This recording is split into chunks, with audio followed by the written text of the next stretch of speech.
Amazon automation service. Have you done your due diligence? How would this work in your favor, not just the guru? And I want you to watch it till the end as I share with you the biggest success factor that is on Amazon and how these gurus are not talking about it clearly or just simply glossing over it. So stay tuned.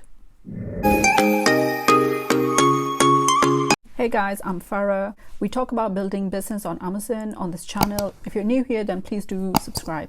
So have you really thought this through? If you're thinking about investing in an Amazon automation service, there are some pitfalls that you need to look out for.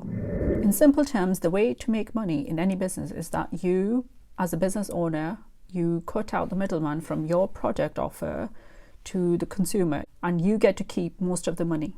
But here in this scenario where we're talking about Amazon automation service, you are actually hiring a third party, a service provider, to run the Amazon business for you on your behalf. And you are paying them a hefty upfront fee to do that. You do your job or take care of whatever you do for a living. This is being pitched as a passive income dream, that your money is not just sitting in the bank, but it is being invested into a business that is earning you a profit. On the paper, it sounds great, but the pitches that I've heard and I've researched and looked at, there are gaping holes. It makes total sense. Leave it to the experts, right? But hold on, is what is actually being pitched to you, or people are not really talking about some of the risk factors that can make or break your business, and some major success factors that as a novice you won't really notice until it's too late. Let's look at it logically from the buyer's perspective who is buying the service. Amazon automation sounds like as you hand over in upfront fee huge chunks of money to the expert or the guru who will run the business on your behalf. They will find the product, they would contact the suppliers, they would set it up, they would run the PPC, they would manage the whole business for you on your behalf, where you're just paying for the expenses. But there's not much clarity in some of the sales videos that I've seen. Is it going to be an FBA business? Some people are just calling it dropshipping model, but with a new name. The orders will be fulfilled through another retailer. So you're never going to touch the inventory. The guru is never going to touch the inventory. It's not going to arrive in an FBA system, but the retailer like Walmart is going to fulfill the order. This is actually going against Amazon's terms of service. You can look this up. This is not allowed on Amazon's platform. I don't even want to go into the details on how this would be a customer experience fiasco. The biggest risk here for you is that your credentials will be used to set up an Amazon account that might get suspended because of the breach of terms and conditions. So obviously watch out for that. So before you guys go ahead and invest into an Amazon automation program, make sure you have complete clarity on these 4 factors I'm talking about today, and that you totally understand your position on this and there's no confusion about it. What is the product going to be? If somebody is charging you 10 grand for setting up only one product, then it better be a well-researched and well-differentiated product in custom packaging.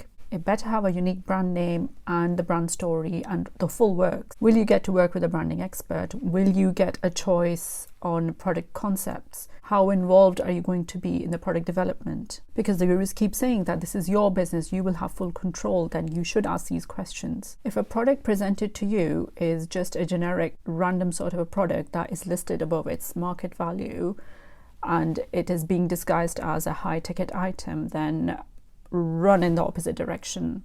Because without brand identity and social proof, it is very hard to charge premium prices, especially on Amazon. Because the end consumer is not stupid. People compare things and go for the most affordable option. The point is, the end consumer is shopping with Amazon, not with your brand, not with your private label brand. They are buying something off Amazon. That's why you hear, found it on Amazon, great bargain from Amazon. Came next day, just ordered on Prime. Consumers don't really mention brand names that they purchased on Amazon unless it adds to their social cred, especially the millennials and the Gen Z. And people expect to find cheaper version of things on Amazon. So keep all of these factors in mind when you are considering a product for your business. Ask for proof of demand, search volume numbers, competitive research, not just on Amazon, but also on Google Shopping and on social like Instagram and Facebook. And if a product is only selling on the other platforms but not on Amazon, then why is this happening? Is there a reason for it? And always consider, as a consumer, would you buy that product and would you pay that kind of price for that product? The second thing to consider is, what is your profit margin going to be? Not your revenue, but your profit that you will take home after paying all the fees, after paying the guru's fees, after paying the advertising. What will be your take-home pay?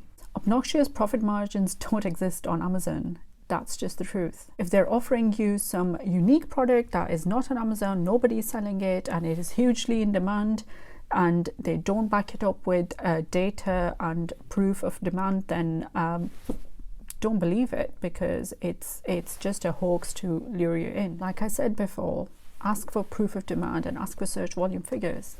Amazon own brand products are favored in Amazon algorithm, I think. I don't have a proof of it, but it seems like they're everywhere. Wherever a certain keyword is searched for, Amazon has an own brand product to offer to the customer. So in the niche that they are choosing or presenting to you, ask that if there is an Amazon own brand product present in that, how are we tackling this? Beware of the fake testimonials. These guys might just be affiliates for this AA program. For every sale that happens for the Amazon automation program, affiliate will get a cut of the sale. I mean, I'm not against the concept. It's just I have not seen any success stories. It could be because this is sort of a new concept. It's only been around for a year and people have lost more money than actually made money. So there is a lot of negativity around this whole concept on YouTube. I've not come across any legit testimonials or case studies done by these companies who are offering these programs. And because of the lack of this proof of concept, it just makes it seem very risky. The most proof any of these programs are showing are screenshots of different accounts, which you don't know which the company is behind those screenshots. And they're unwilling to share what product it was, what store it was, because somebody might copy their idea. Well, I think it's a lame excuse. When you're asking for such huge upfront fees, it makes sense that you should have a case study, that is only for people who are coming into your program. It just sounds too risky, especially when they talk about sourcing from China. Oh, like every single product made out of China is pretty much already on Amazon Marketplace. I don't think that's even an exaggeration. Just check this out. Did you know that Amazon FBA was launched to cater to the Chinese factories to sell to the rest of the world? Wherever there is an Amazon Marketplace, they can sell there. Let's look at this recent Amazon email that was released in the press. I will just read an excerpt from this email from 2015 that's relevant to us. One of the themes is Chinese factories who made stuff for Walmart and the likes for the past 20 years now realize that they have shot at building a brand themselves and selling directly to the world without the intermediary, and Amazon is that vehicle, wrote Sebastian Gunningham, Senior Vice President of Amazon Marketplace at the time. He started the email with this headline, "This is going to be big." And it was. For Amazon, it was big. And he also acknowledges the risk that EU and US sellers will not be happy with this avalanche of Chinese sellers coming onto the marketplace. They still took the risk anyway because it works hugely in Amazon's benefit. If you want to read the full article on Marketpulse, I will link it in the description below. You can go check it out. It's quite interesting. The last point to consider is Amazon PPC or Amazon advertising and how it's going to affect your business. What will be the budgets that you will be spending? Who will manage that? Make sure that you're absolutely clear on who stands where on this. This factor is what's going to make or break your business. You will be paying for this on top of your inventory cost, the guru fees, the trademarks that you do, photography. The ad spend is on top of that. But the funny and very dangerous thing is that most sales videos that I've seen, they are not talking about this. They are just glossing over the fact that, yes, it's not going to cost you too much to run a PPC campaign. We will manage it and don't worry about that. Your profits are going to be huge. How? This is the biggest cost that eats into your profit margin. And just understand this, the higher the price of your product, the more it's going to cost you in PPC to be able to sell this product. I've already explained this previously, that people don't usually shop on Amazon for $100 thing. They shop on Amazon for a basket full of things that will just cost them $100. Also, most of the time, your organic sales are going to be less than your paid sales. You will have to consider the overall percentage that is going to cost you to create those sales. And that's going to be the job of the PPC manager, to create a balance that works in the investor or the business owner's favor, that you are earning your healthy profit margin while also promoting your product on Amazon. You're not going to get any sales without promoting your product. That scenario where you're getting sales without actually promoting the product, that only happens for brands that are already high in demand, like Nike or Michael Kors. People are already looking for that stuff, so the seller doesn't have to promote them as much. So the higher the price of your product, the more you have to spend in PPC. It's just fact. That's the truth for higher ticket items, which are private label brands. Anybody or any guru trying to trick you with math like it's going to cost you $5 in PPC to sell a $20 product, whereas it's only going to cost you $5 in PPC to sell a $100 product, and which will be more profitable? Who said it's going to cost you $5 to sell a $100 product? That's just a wrong assumption. It's plain and simple wrong. Shocking. It's going to cost you proportionately higher to be able to sell a higher ticket item. As a business owner, you should be clearly told this at the start of the business venture. And when, as a business owner, you are deciding the retail price for your product, you have to bear this in mind, that what is the end consumer's reasonable expectation for this product on Amazon? What are the competitors charging for this price? Are they doing my kind of branding? If not, then can I charge a little bit more? You can't charge hugely more. Just charge a little bit more, because you've got to remember, you are on Amazon. You are not on a luxury marketplace. You're not selling on Selfridges. Think about it. What would you do as a consumer? Would you pay $150 for a private label brand Bluetooth headsets, or would you wait? That you rather spend that money on Beats when they come on Prime Day or a Black Friday sale? Which one would you rather get? End consumer, a customer, to spend that kind of money with your private label brand, it's going to take some convincing. You will have to get in front of them through social, on Amazon, repeatedly, for them to spend that kind of money with you, with your brand. I will tell you why it's so ruthless, because Amazon advertising is a B2B service between us sellers and Amazon as the service provider. And guess what? Amazon advertising platform is Amazon's number 2 most profitable product offer after Amazon Web Services. Like, I remember the times when it used to be just search based and things were good. But when this came in, we all know what happened. The attention got properly priced. As a seller, you're just at the mercy of the Amazon algorithm and their advertising platform, and you just hope to manage this as best as you can and still stay profitable. That's just the game. Anyways, I sort of lost it yesterday when I heard that PPC example. I didn't like it. No.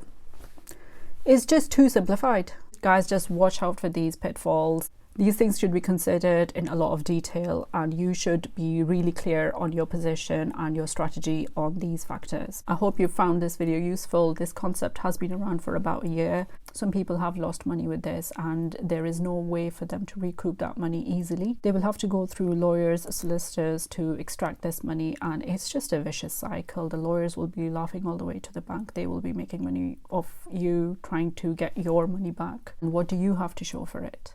Do your research, ask questions, and don't be too hasty in believing the hype. The proof should be in the pudding, like they say. Should be some case study. There should be like a legit testimonial that everybody can check out. If you really want to go for this, and the program is asking you to launch at minimum 3 products, and they are asking upfront cost for that, then at least ask them to launch products one by one, so you don't have to pay so much money in one go. Lastly, there should be clear exit terms. If your first product failed, God forbid, and both parties didn't make any profit, then you should be able to exit the contract and not pay for anything else. Because, I mean, think about it, the gurus are really hyping their expertise, and if they are failing at the first product, that means they don't know what they're doing really, because they should be doing everything in their power to make the first product a success. You don't need to make the same mistake 3 times to learn your lesson. You should be able to exit after the first product launch if it's unsuccessful. Like, that should be part of the contract. First product has failed, he has still made money in fees, but you have not made any money, and you have no good private label brand to show for it. There is no business for you. and you've already lost 10 grand or 20 grand already. So it's a good concept on paper, but I'm not too sure about the execution that's happening at the moment. Anyway, that's my 2 cents. These are the questions I would ask. These are the things that I would look for, and I'm sharing them here with you. I hope you found this video useful, and maybe next week I will share with you if I was behind an Amazon automation program, how I would do it. But it's a maybe. I'm thinking about it. If I might share it with you, I might not. So I will see you guys next week. Bye.